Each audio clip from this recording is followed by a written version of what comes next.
여러분 안녕하십니까, 강신업 변호사입니다. 지금 자유대한민국이 무너지고 있다. 한국 관련 결의안이 CPEC에서 채택됐습니다. 지금 자유대한민국이 무너지고 있다. 고든창 변호사가 제안을 해서 만장일치로 한국 관련 결의안이 채택됐습니다. 지금 자유대한민국이 무너지고 있다는 겁니다. 황교안 대표가 참가 중인데요. 미 보수 진영에서 명시적으로 한국을 포함해서 직접 언급했습니다. 공산주의 세력 침투, 사법 무기화를 공동으로 저지하자는 겁니다. 윤석열 대통령 투옥 사항도 언급이 됐습니다. 국제적 구명 공조 노력이 필요하다는데 인식을 같이 했습니다. 한미동맹과 부정선거 문제도 국제 공조 필요성이 제기됐습니다. 미국 보수 진영 최대 정치 행사인 CPEC 회의에서 한국을 명시적으로 포함한 결의안이 채택됐습니다. 국제 정치 무대에서 현재 한국 사항이 직접 거론된 겁니다. 매우 의미 있는 일입니다.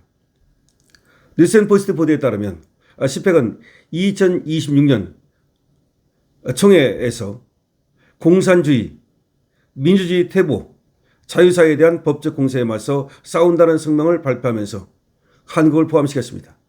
공산주의와 싸우고 민주주의의 퇴보와 맞서 싸운다는 겁니다. 해당 결의안은 동북아 전문가 고든창 변호사가 작성을 했고 낭독을 했고 참석자들이 모두 만장일치로 채택을 했습니다. 결의안은 말이죠, 공산주의 이념, 그리고 전체주의, 그리고 권위주의, 그리고 정책 반대 세력을 침묵시키기 위한 사법의 무기화, 이런 것들의 위험한 부활을 목격하고 있다고 말했습니다. 그러면서 자유 그 자체가 조직적인 공격을 받고 있다고 천명했습니다. 이 CPEC은 한국과 대만 그리고 인도태평양 지역의 다른 국가들과 같이 공산주의 정권과 그 대리 세력으로부터 지속적인 압력을 받고 있는 최전선 민주주의 국가들에 대해 특히 우려를 표명한다고 명시했습니다. 한국을 특히 집은 거죠. 또한 한국의 안보, 민주주의 회복력은 한국뿐만 아니라 지역 전체 안정에 매우 중요하다고 천명했습니다. 또한 협박, 그리고 정치적 양극화, 허위 정보, 경제적 강압, 사법권을 통한 민주주의 제도 훼손, 이런 거에 대해서 결연히 맞서자라고 천명했습니다. 또한 이번 결의안에는 선출된 지도자들이 공정한 선거가 아닌 정치화된 법적 절차를 통해 제거되고 있다. 다시 말해서 윤석열 대통령의 탄핵 같은 것을 언급하고 있는 거죠. CPEC은 또한 국방협력 강화, 그리고 표현의 자유 수호, 법치주의 수호, 그리고 공산주의와 맞서 싸우는 것, 이것이 필요하다는데 인식을 같이 했습니다. 맵실렙 CPEC 의장은 말이죠, 특히 정치 사법의 결합 문제를 언급하면서 일부 국가 사례를 거론했고 브라질과 한국을 역시 거론한 겁니다. 국내 정치권의 인사 참여를 계기로 한국 상황에 대한 논의가 확산됐다는 평가가 나옵니다. 자유와 혁신은 27일 대변인 논평을 통해서 CPEC은 평범한 정치 행사가 아니다. 대한민국 정치상을 바라보는 국제 보수 진영의 인식이 결코 가볍지 않다. 한국의 상황이 미국의 조 바이든 정권 시기와 유사하다. 우리가 돕겠다. 라는 반응이 나왔다는 것입니다. 황교안 자유혁신 대표도 페이스북을 통해서 CPEC USA 2026 인터내셔널 서밋에 참석했다. 세계 안보, 인권 부정, 선거 이슈 등을 다뤘다. 한미동맹의 유지, 강화 필요성, 부정선거의 심각성, 윤석열 대통령 석방 촉구를 위한 국제사회 공조의 필요성을 언급했다면서 많은 박수와 호응이 있었다고 주장했습니다. 또 지금 자유대한민국이 무너지고 있다라고 밝혔다고도 말했습니다. 이 CPEC 결의안은 특정 국가를 직접 거론하며 민주주의와 안보 문제를 연결한 점에서 주목이 됩니다. 국제보수지정회의에서 한국이 명시적으로 언급된 사례라는 점에서 향후 외교적 정치적 파장에도 관심이 모아지고 있다는 분석이 나오고 있습니다. 지금 자유대한민국이 무너지고 있다. 이것이 CPEC에서 지금 한국 관련해서 지금 나오고 있는 얘기입니다. 특히 황교안 대표가 이번에 CPEC에 참석해서 한국의 상황을 제대로 알렸고요. 그리고 물론 한국에 대해서 잘 알고 있던 맵실랩 의장 등 마가그룹의 인사들이 역시 호응하면서 만장일치로 사실상 한국 관련 문제가 채택이 된 겁니다. 지금 한국에 대해서 전 세계 보수주의 인사들은 말이죠.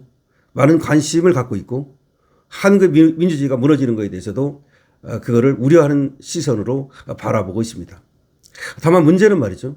구슬이 서말이라도 깨어야 보배이듯이 이 한국의 상황을 국제사회에 알리고 국제연대를 통해서 국제적 압력을 통해서 이재명 정권의 독주를 막아내는 이게 필요한데요. 지금 안타까운 것은 황교안 대표 홀로 분주하고 국힘에서는 이에 대해서 손 놓고 있다는 점입니다.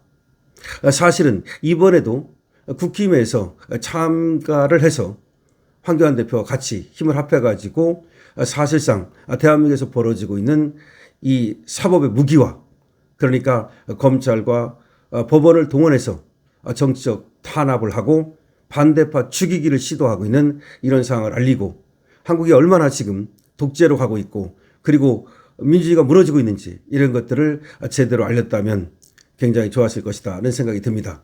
그러니까 국힘이 사실상 안에서도 아무 일도 하지 못하고 밖에 나가서도 아무 일도 하지 못하고 있다라는 겁니다. 세상에나 말이죠. 그 중요한 CPEC에 국힘 대표로서 나가서 연설하는 사람 하나 없다는 거 정말 이거 굉장히 문제점이라고 생각을 합니다. 국힘은 물론 선거 얼마 안 남았다고 하지만 국힘 인사들 중에서 말이죠. 지금 6.3 지방선거 때문에 거기에 매여가지고 시간이 없어서 CPEC에 못 갔다 이렇게 볼 수 있겠습니까? 그렇지 않습니다.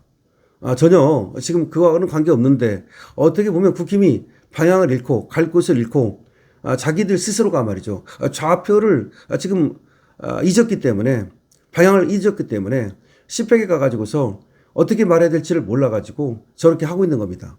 다시 말해서 황교안 대표는 분명하게 말하지 않습니까? 한미동맹을 강조하고 그다음에 지금 공산주의 반국가 세력과 맞서 싸우고 그리고 윤석열 대통령이 억울하게 구속됐다는 점을 알리고 그리고 부정선거 의혹이 있다는 점을 알리고 이런 방향만 분명하다면 국힘에서도 얼마든지 가가지고서 연설도 할 수 있고 그리고 한국의 제1야당으로서의 위상을 가지고 미국 마가그룹과 전 세계 자유주의자들을 만날 수 있는데 그런 방향성이 없다 보니까 가가지고 할 말이 없는 겁니다. 그래서 결국은 국힘에서는 CPEC에 참석도 못하고 있는 겁니다. 이거야말로 비극이라고 하지 않을 수가 없습니다. 지금 자유대한민국이 무너지고 있는데 국힘은 아무것도 못하고 있는 겁니다. 안에서 민주당과 맞서 싸워가지고 저들이 억지로 만들어내고 있는 저 악법을 막아내기를 합니까? 아니면 그야말로 단식이라도 하고 아니면 삭발이라도 하고 아니면 집회라도 해서 저들이 저렇게 독재를 하고 있다는 사실을 국민들한테 알리기라도 합니까? 그것도 아니고 그렇다고 외국에 나가가지고 저렇게 황교안 대표처럼 말이죠. 한국에서 벌어지고 있는 이 독재 상황을 알리기라도 합니까? 아무것도 못하고 말이죠. 얼굴만 식충이처럼 축내고 있는 겁니다. 국힘에 대해서는 정말로 질타를 하지 않을 수가 없습니다. 한국의 자유민주주의가 무너지고 있다는 걸 황교안 대표가 알렸고 이것이 CPEC에서 결의안으로 만장일치 채택이 됐다는 점은 그나마 다행이라고 하겠습니다. 강신업TV입니다. 강신업TV는 여러분들과 함께 한국의 자유민주주의와 법치주의를 지킵니다. 강신업TV입니다.